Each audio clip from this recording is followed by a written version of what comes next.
بسم الله السلام عليكم ورحمة الله وبركاته. أدبان دي السلام يا صحابتك وحدان نجاح جنال انسي سودو هذا ولا ليال ميل كستادينو تعالي دي جوجتان وحيدرتنا عافماد قبتان وقت كستيدي تهاني حلو ونكسن بعد الله هاي أما وقت ونكسن إن شاء الله أنا قلنا الحمد لله عافماد قبل عافماد قبتان برتينيا ولا لا غارقا هو ما تقصيقي عابسي أو يقيل ميسيسي أو ماركتي an aad iyo aad ma garanaysaa runtii aan uga naxay ayaan idinka sheekeynayaa.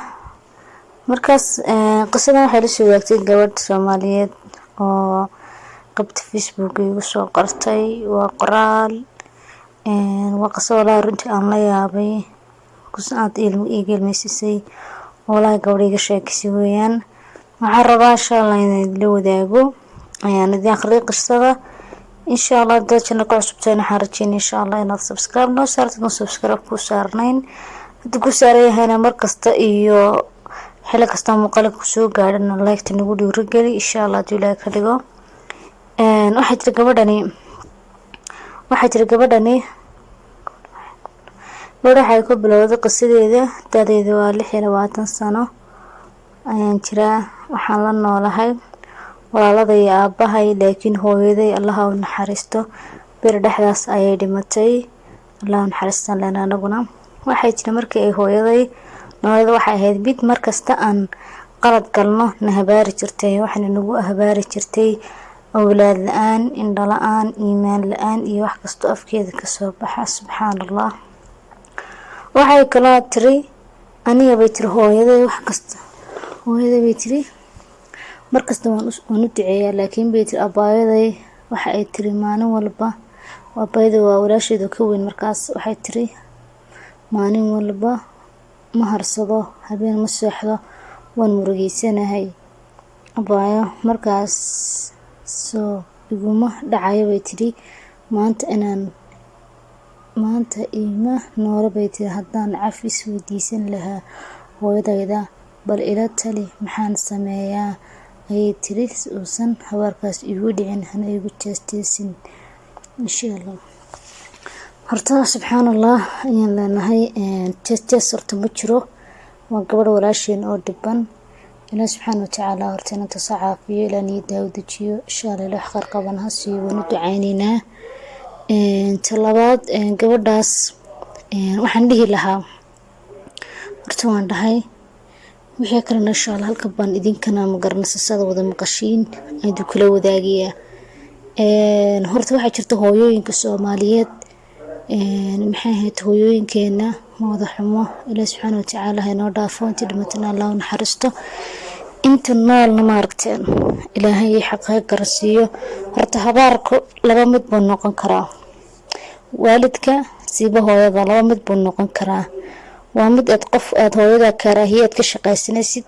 oo dhibaato u geysanaysid ama maarta adig lagu taag waayay oo magaranaysa wanaagaaga la jecel yahay midkaas wuu dhacayaa waan leeyahay laakiin sideedaba hooyadu waa hooyo waa beer. Soomaaliya waxay tiraahdaa habaarka hooyada ma dhaco. marka habaarku waxa uu dhacayna sheekh la weydiinay maan dhaxdaas waan arkay uu dhacay wuxuu hadii xaq ay hooyada xaq uga habaarayso uu dhacaya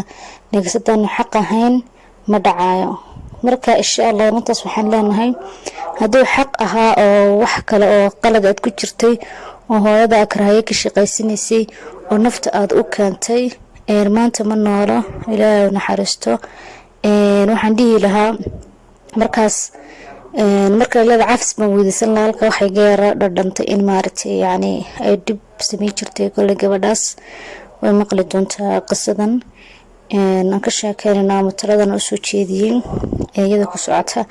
marka waxaan leenahay insha Allah u duceeyo sadaqa bixi quraan oo akhri adiguna cafis Ilaahay weydiiso Ilaahana ha u naxariisto insha Allah kuma dhacayo waxba warwarin wixii niyadada aad gashitid baa laga yaabaa lagu qaado laakiin niyadada waxa ka saar hooyada baheed beerkeedii baad ahayd. marka insha Allah hadii martashada aad yarad ama aqligaaga aanu dhameystirnayn alxamdulillah maanta waa duuyo kaliya waxa sameynaysaa hooyada u ducaysid quraan akhrisid sadaqa markasta bixisid ducaysatid niyadaada saafi ka dhig insha allah waxba ma kusoo gaarayaan habarkaas ma kugu dhacayo insha allah tacaala saas uga gudbay ilaahay caraf khayr qabo wanaagsan inoo qurux badan baan jirjeenaya adiga iyo walaashaada gabadha ku haystayaduna aad nooga sheekaysay waad ka mahadsantihiin asxaabey hadda soo gaadheen qisada bartan please waxaad ka codsanayaa inaad isartiin subscribe like share comment asxaabtiin la sii wadaaga noo saara gambaleelka farta markastoo aragtiin qisooyinkan insha allah. Assalamu calaykum.